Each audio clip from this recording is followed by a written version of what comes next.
Humanity's oldest surviving rituals contain a hidden architectural blueprint. It is a design for survival, scattered across civilizations we normally think of as separate. Modern observers see Yom Kippur as a day of personal introspection.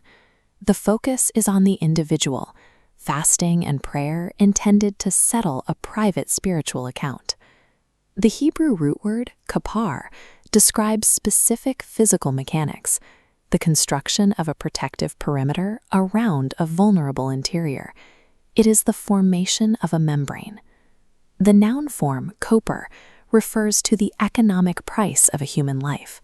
Specifically, it is the ransom paid to keep a person out of slavery, a web of investment designed to hold a vulnerable person safe. This creates a linguistic contradiction. If Yom Kippur is built on the vocabulary of a ransom, it implies a third party. In any hostage situation, the captive does not pay their own price.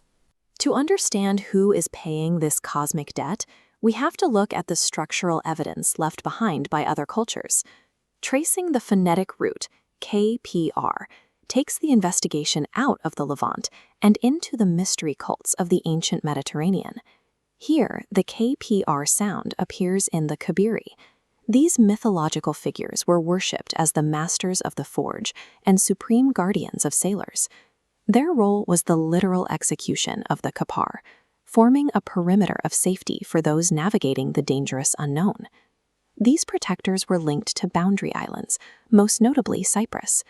The name of the island itself, Cyprus, encodes this ancient root of sheltering and transformation. This sound signature also appears in the physical landscape. The cypress tree remains a universal symbol of grief, planted in burial grounds for millennia to provide a permanent physical shelter for the dead.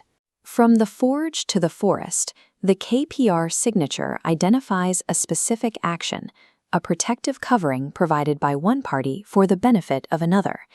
In ancient Mesopotamia, this blueprint manifests in the temple complexes of Uruk. These complexes housed the gipar, a specialized sacred bedroom. This was the site of the sacred marriage ritual, a ceremony performed to ensure the agricultural survival of the city. The ritual required two participants, Inanna, the goddess of love, and Dumuzid, a mortal shepherd king.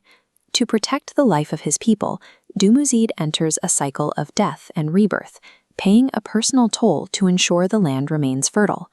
This Sumerian ritual space has a direct architectural parallel in the Hebrew kapporet, the solid gold cover of the ark, often called the mercy seat. The kapporet functions as a membrane. Like the gipar, it is the precise location where divine life and communication are generated for the community. A linguistic bridge connects the leaders of these rituals. In Armenian, the prefix da signifies a class, a measure, or a cosmic order.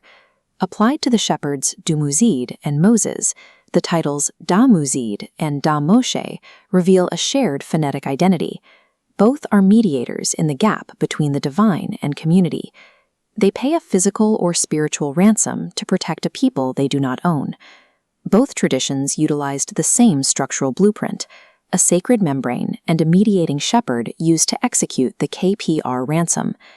This evidence clarifies the intent of the Yom Kippur offering. It is not an individual transaction of guilt, but a communal action where a protective ransom is paid by a mediator for the benefit of the vulnerable. This recurring theme, the gipar and the kapporet, crystallizes into a single architectural form, a four-poster structure crowned with a circular corona. This geometry represents the circle squared. The vertical posts ground the structure in the earth, while the corona represents the infinite divine. This is the completed KPR space. It is the site where the vertical line of spirit meets the horizontal bed of human becoming, creating a sheltered interior. By following the KPR route, we find that Armenian, Sumerian, and Hebrew records are not isolated fragments. They are branches of a single design.